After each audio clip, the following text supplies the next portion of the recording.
Trump podcast. Andrew, Donald Trump's admission on the stand, given the fact that Judge Engoron has already found for Letitia James' office on the substantive questions, seems bizarre, a huge error. Is it just that he's got no self-control? Isn't this case over? Yes. I mean, in terms of the outcome, I think the only issue is what are the kinds of remedies that the judge is going to impose. And I sort of have two thoughts on that. One is, Joy, very frequently witnesses who are not telling the truth may start off well, but as the day progresses, it sort of gets harder and harder to maintain focus on what the truth is and what you're supposed to be saying. And, the worst admissions by Donald Trump all happened in the afternoon, where, as he said, in the afternoon, he was like, yes, I agree. The intent of doing this was to induce them to loan me money. He was also asked, by the way, can you say, and are you saying now that the financial statements are true and accurate?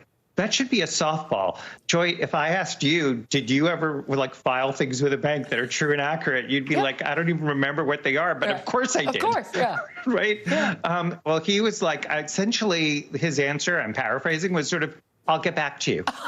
I mean, it's a softball, and he couldn't just say, of course that's the case.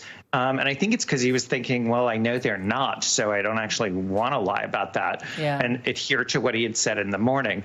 And I think the other part is his acting out and his behavior with respect to the judge, with respect to the prosecutors in it, I do think is relevant in terms of the remedy that the judge has to impose. So one of the things the judge will be deciding is whether Donald Trump can continue to do business in the state of New York. Should he still be here? Should he still be banking here? Should he still have access to customers in New York?